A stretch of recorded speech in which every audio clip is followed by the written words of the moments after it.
हरिः ॐ श्रीमन्नारायण्यं पारायणसङ्कल्पः।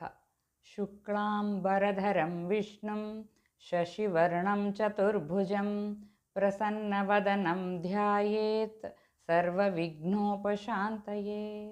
ममोपातसमस्तदुरितक्षयद्वारा श्रीपरमेश्वरप्रीत्यर्थं श्रीनारायणप्रीत्यर्थं मम अस्माकं सहकुटुम्बानां क्षेमस्थैर्यवीर्यविजय आयुरारोग्य ऐश्वर्याणाम् अभिवृद्ध्यर्थं धर्मार्थकाममोक्षचतुर्विध फलपुरुषार्थसिद्ध्यर्थम् इष्टकाम्यार्थसिद्ध्यर्थं समस्तसन्मङ्गल अवाप्त्यर्थम् आरोग्यदृढगात्रतासिद्ध्यर्थं समस्तदुरितोपशान्त्यर्थम् अष्टैश्वर्यसिद्ध्यर्थं भगवत् श्रीपादचरणारविन्दयोः अचञ्चला भक्तिसिद्ध्यर्थं श्रीगुरुवातपुरीश्वर प्रसादसिद्ध्यर्थं श्रीभगवत्कृपापूर्वं श्रीमन्नारायणीयपारायणम् अहं करिष्ये। ध्यानं पीताम्बरं करविराजितशङ्खचक्रकौमोदकीसरसिजं करुणासमुद्रं राधासहायम् अतिसुन्दरमन्दहासं वातालयेशमनिशं हृदि भावयामि। हरे श्रीगुरुपवनपुरपते पाहि मां पाहि। नारायण नारायण नारायण नारायण नारायण नारायण नारायण नारायण इति ध्यानश्लोकाः।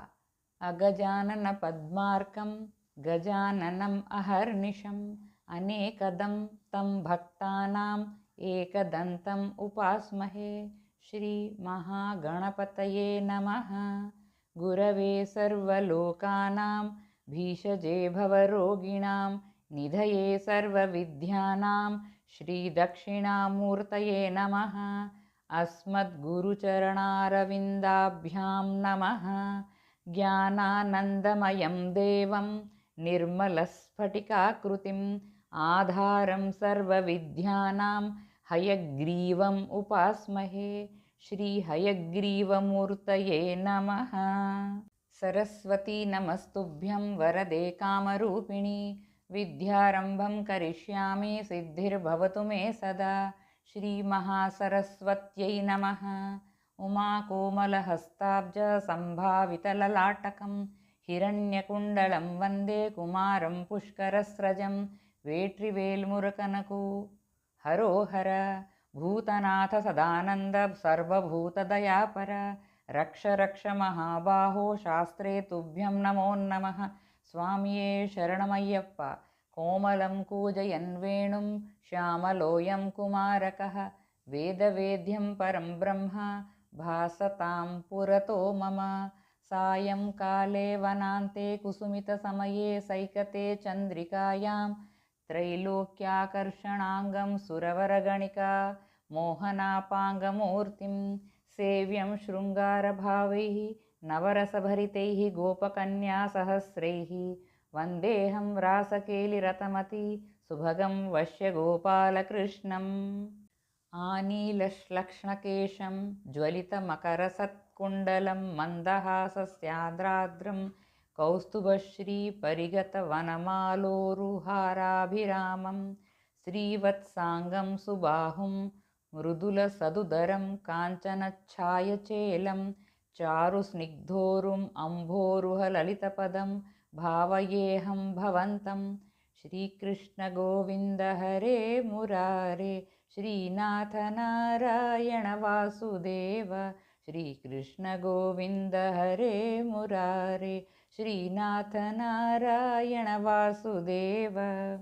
श्रीकृष्णगोविन्द हरे मुरारे श्रीनाथ नारायण वासुदेव। सर्वत्र गोविन्दनामसङ्कीर्तनं गोविन्द गोविन्द। मोक्षाब्धिसारमय भागवताख्यदध्नो नारायणीयनवनीतमहो गृहीत्वा मायामयोघपरितप्तजनाय योगात् नारायणा अवनिसुराय नमोऽस्तु तस्मै। गङ्गा गीता च गायत्रयपि च तुलसिका गोपिका चन्दनं तत् सालग्रामाभिपूजा परपुरुष तथैकादशी नामवर्णाः एतान्यष्टाप्ययत्नान्यैकलिसमये त्वत्प्रसादप्रवृद्ध्या क्षिप्रं मुक्तिप्रदानित्य अभिदधुः ऋषयः तेषु मां सज्जयेथाः। सर्वत्र गोविन्दनामसङ्कीर्तनं गोविन्द गोविन्द। श्रीहरये नमः।